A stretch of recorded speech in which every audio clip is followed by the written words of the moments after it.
साथियों, जो भी लोग सीएसपी चलाते हैं, पैसा निकासी का काम कर रहे हैं, उनको मैं बताना चाह रहा हूँ कि आपकी लाइफ सिक्योर कहाँ पर है, कहाँ पर जो है आप ज़्यादा दिन तक वर्क कर सकते हैं और अपने प्लेटफॉर्म को बनाए रख सकते हैं।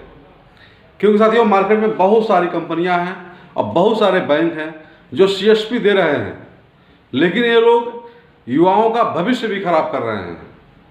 उदाहरण के तौर पर कुछ मैं आपको डेमो दिखाऊंगा और बताऊंगा कि जो युवा वर्ग हैं उनके भविष्य कैसे खराब हो रहे हैं, कैसे इन प्लेटफॉर्म पर जा करके जो है बाद में इनको पछताना पड़ रहा है, बैक होना पड़ रहा है। इसके क्या क्या कारण भी हैं। साथियों, मार्केट में सीएसपी कुल 3 माध्यम से मिल रही है आपको। सबसे पहला तो बैंक ये डायरेक्ट दे रही है, दूसरा हो गया डिस्ट्रीब्यूटर और तीसरा हो गया कंपनी। ये तीनों जो है जो डिस्ट्रीब्यूटर से दे रहे हैं आपको, जो आप वर्क कर रहे हैं, इन तीनों में काम अलग अलग है। आईडियों का जो मॉडल है वो अलग अलग है, लेकिन जो भी सीएसपी संचालक हैं वो समझ नहीं पाते हैं कि किन में हम जुड़ें, किन में न जुड़ें। उसके मुख्य कुछ कारण है, क्योंकि सब में जो है आपको एटीएम से पैसा निकलते हैं, एपीएस से पैसा निकलता है, मनी ट्रांसफर होता है, बिल पेमेंट होता है, सारी सर्विसेज आपको सेम दिखती हैं, जिसकी वजह से आप जान नहीं पाते हैं क्या करना है। साथियों, एक चीज आप जानिए कि जो भी लोग बैंक के थ्रू डायरेक्ट आईडी पा जाते हैं, सबसे बेहतर ये ऑप्शन है कि आप जैसे ही अपनी पोर्टल को लॉगिन करते हैं, आईडी खोलते हैं, सारा डिटेल बैंक का दिखता है और जो आपका अकाउंट होता है सेटलमेंट का, वह बैंक अकाउंट होता है, उसका आईएफएससी कोड होता है। ये सबसे बेहतर माना जाता है।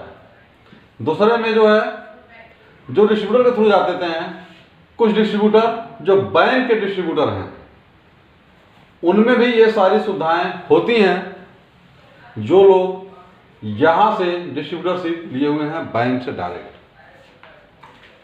इनमें सारी सुविधाएं वही होती हैं जो बैंक में होती है। ये आईडी देने के बाद इनका रोल नहीं के बराबर हो जाता है, सारी कंट्रोलिंग बैंक की हो जाती है।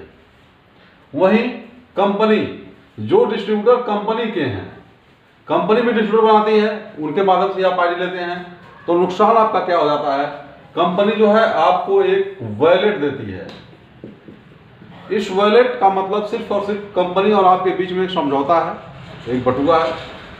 इस पर गवर्नमेंट का कोई दबाव नहीं होता है, ना इसका कोई अकाउंट नंबर होता है और ना ही जो है इसका कोई आईएफएससी कोड होता है पैसा ट्रांसफर करने के लिए। सेटल करने के लिए आपको बैंक अकाउंट यहाँ भी ऐड कर सकते हैं और ऐड करते भी लोग हैं।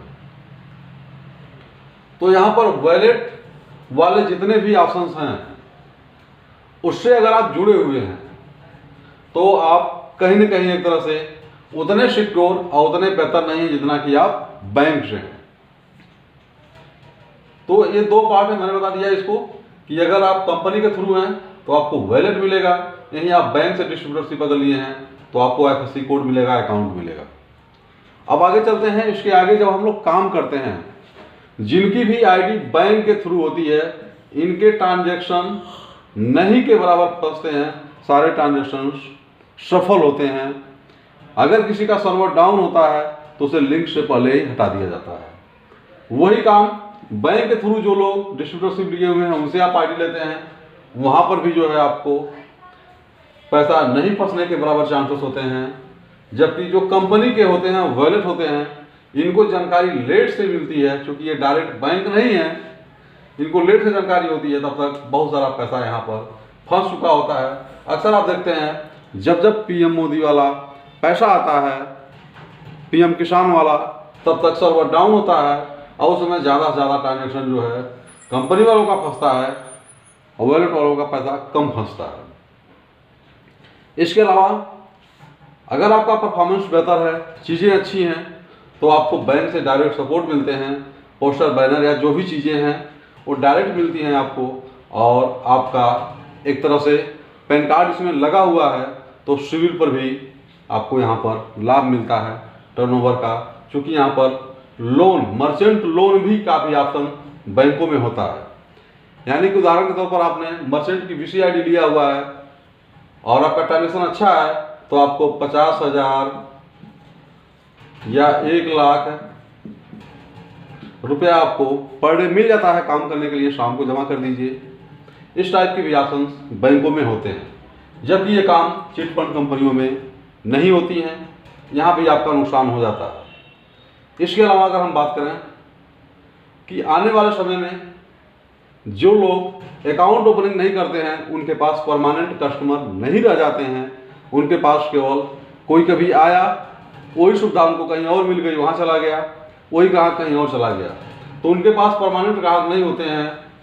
तो जो कंपनी की ID लिए हुए हैं, इनमें अकाउंट ऐसी ओपन की व्यवस्था नहीं होती है, जिसकी वजह से इनके ग्राहक रेगुलर नहीं होते हैं, फिक्स नहीं होते हैं, ग्राहक इनके टहलते रहते हैं।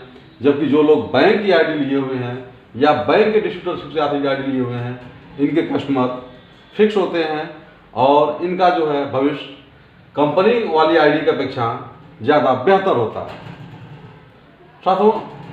साथियों इस चीज़ को आपको हम और बड़े विस्तार से जो है अगले वीडियो में बताएंगे। वीडियो बड़ा हो रहा है कि इसके अलावा आपका क्या क्या नुकसान है, कहाँ कहाँ सर्विसेज में अंतर है और कहाँ कहाँ कमीशन में अंतर है, ये सारी चीज़ों को आपको हम नेक्स्ट वीडियो में बताएंगे। साथियों की जानकारी आपको अच्छी लगी हो, वीडियो जरूर लाइक करिएगा, शेयर करिएगा, चैनल सब्सक्राइब करना भूलिएगा। साथियों नमस्कार, जय हिंद, जय भारत।